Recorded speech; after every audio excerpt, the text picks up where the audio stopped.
સાબરકાંઠામાં હત્યાના બનાવ વધી રહ્યા છે ત્યારે હિંમતનગરના બોલેશ્વર નવીન બ્રિજ પર નજીવી બાબતે હુમલો કરતા સારવાર દરમિયાન મોત થતા પોલીસે 4 આરોપીઓની અટકાયત કરી છે। હિંમતનગરના બોલેશ્વર નવીન બ્રિજ પર નજીવી બાબતે હુમલો કરતા સારવાર દરમિયાન મોત થયું। ઘટનાને લઈને પોલીસે 4 આરોપીઓની અટકાયત કરી છે। સાબરકાંઠામાં પ્રાંતિજ હિંમતનગર અને ઈડર પોલીસ સ્ટેશનમાં 3 હત્યાના બનાવો સામે આવ્યા છે। 11 માર્ચની રાત્રે હિંમતનગરના બોલેશ્વરમાં રહેતા પ્રેમ ભાટને 4 યુવકોએ ભેગા મળીને ક્રિકેટ રમવાના બેટ વડે માર માર્યો હતો।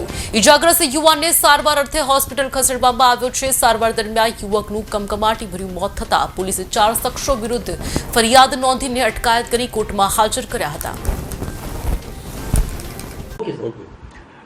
સાબરકાંઠા જિલ્લાના બી ડિવિઝન પોલીસ સ્ટેશન વિસ્તારમાં 11 માર્ચના રોજ બોલેશ્વર પુલ ઉપર રાતના આશરે 9 વાગ્યા આસપાસ પ્રેમ કમલેશભાઈ ભાટ નામના વ્યક્તિને 4 વ્યક્તિઓએ ક્રિકેટ રમવાના બેટ વડે હુમલો કરેલો અને એમને ઈજા થયેલી, જેથી સિવિલ હોસ્પિટલ લઈ જવામાં આવેલા ઈજા પામનારને અને ત્યારબાદ પ્રાઇવેટ હોસ્પિટલમાં તેમને એડમિટ કરેલા। તે વખતે જરૂરી કાયદાકીય કાર્યવાહી કરી ગુનો દાખલ કરવામાં આવેલો।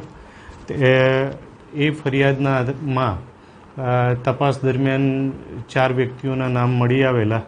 એ 4 વ્યક્તિઓને પોલીસે કાયદાકીય કાર્યવાહી કરી અટક કરેલા છે અને એમના રિમાન્ડ મેળવી આગળની કાર્યવાહી ચાલુ છે। શું બાબતે બબાલ હતી?